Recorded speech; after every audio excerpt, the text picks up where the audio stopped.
Hi hi. రోజా గారు press meeting ముందుకు వచ్చి ఏం మాటలు పడితే ఆ మాటలు మాట్లాడుతుంది. అట్లాగే ఉగాది పండుగ గురించి కూడా తెలిసి తెలియనట్టు మాట్లాడుతుంది. మరి రోజా గారి గురించి మీరు ఏమంటారు? వాస్తవాన్ని చెప్పాలంటే మీ మాటలే మిమ్మల్ని ఇలా ప్రభుత్వాన్ని కూలగొట్టి తత్వం చేసింది. మీరందరూ ఏమంటే మీ ఇష్టమైనటువంటి మాటలు మాట్లాడడం వల్లే పేద ప్రజలకు సేవ చేసినటువంటి జగన్మోహన్ రెడ్డి గారు ఓడిపోయారు.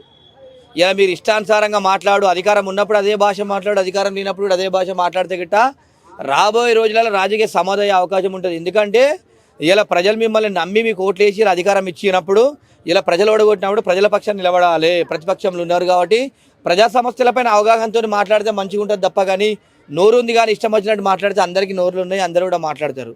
ఇవాళ మనం చూసుకుంటే గిట్ట ప్రజాక్షేత్రంలో ఉన్నారు ఏ విధంగా అండి, ఇలా రాజకీయ నాయకులను చూసి లీడర్లను చూసి ప్రజలు నేర్చుకుంటారు. ప్రజలు నేర్చుకొని వాళ్ళ ఇన్స్పిరేషన్గా తీసుకుంటారు.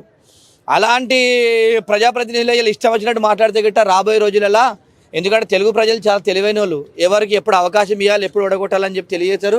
మీరు ఇదే విధంగా మాట్లాడితే గట్ట ఎప్పటికి కూడా మీరు ఓడిపోతూనే ఉంటారు తప్ప గెలవలేరని చెప్పి తెలియజేస్తున్నా.